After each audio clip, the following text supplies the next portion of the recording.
एक बार जब एक टेलीफोन साक्षात्कार में नाइजीरिया अरबपति फेमी ओटेडोला से रेडियो प्रस्तोता ने पूछा, सर आपको क्या याद है कि आपको जीवन में सबसे अधिक खुशी कब मिली? फेमी ने कहा, मैं जीवन में खुशी के 4 चरणों से गुजरा हूँ और आखिरकार मुझे सच्चे सुख का अर्थ समझ में आया। पहला चरण धन और साधन संचय करना था, लेकिन इस स्तर पर मुझे वह सुख नहीं मिला जो मैं चाहता था। फिर कीमती सामान और वस्तुओं को इकट्ठा करने का दूसरा चरण आया, लेकिन मैंने महसूस किया कि इस चीज़ का असर भी अस्थायी होता है और कीमती चीज़ों की चमक ज़्यादा देर तक नहीं रहती। फिर आया बड़ा प्रोजेक्ट मिलने का तीसरा चरण। वह तब था जब नाइजीरिया और अफ्रीका में डीजल की आपूर्ति का 95% मेरे पास था। मैं अफ्रीका और एशिया में सबसे बड़ा पोत मालिक भी था, लेकिन यहाँ भी मुझे वो खुशी नहीं मिली जिसकी मैंने कल्पना की थी। चौथा चरण वह समय था जब मेरे एक मित्र ने मुझे कुछ विकलांग बच्चों के लिए व्हीलचेयर खरीदने के लिए कहा। लगभग 200 बच्चे। दोस्त के कहने पर मैंने तुरंत व्हीलचेयर खरीद ली, लेकिन दोस्त ने जिद की कि मैं उसके साथ जाऊं और बच्चों को व्हीलचेयर सौंप दूं। मैं तैयार होकर उसके साथ चल दिया। वहां मैंने इन बच्चों को अपने हाथों से ये व्हीलचेयर दी।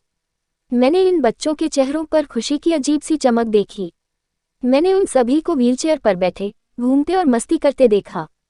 यह ऐसा था जैसे वे किसी पिकनिक स्पॉट पर पहुंच गए हों, जहां वे जैकपॉट जीतकर शेयर कर रहे हों। मुझे अपने अंदर असली खुशी महसूस हुई। जब मैंने छोड़ने का फैसला किया तो बच्चों में से एक ने मेरी टांग पकड़ ली। मैंने धीरे से अपने पैरों को छुड़ाने की कोशिश की, लेकिन बच्चे ने मेरे चेहरे को देखा और मेरे पैरों को कसकर पकड़ लिया। मैं झुक गया और बच्चे से पूछा, क्या तुम्हें कुछ और चाहिए? इस बच्चे ने मुझे जो जवाब दिया, उसने न केवल मुझे झकझोर दिया बल्कि जीवन के प्रति मेरे दृष्टिकोण को भी पूरी तरह से बदल दिया। इस बच्चे ने कहा, तारांकन, मैं आपका चेहरा याद रखना चाहता हूं ताकि जब मैं आपसे स्वर्ग में मिलूं, तो मैं आपको पहचान सकूं और एक बार फिर आपका धन्यवाद कर सकूं। तारांकन। उपरोक्त शानदार कहानी का मर्म ये है कि हम सभी को अपने अंतर्मन में झांकना चाहिए और यह मनन अवश्य करना चाहिए कि इस जीवन और सारी सांसारिक गतिविधियों को छोड़ने के बाद आपको किस लिए और क्यों याद किया जाएगा। क्या कोई आपका चेहरा फिर से देखना चाहेगा? ये सब मायने रखता है।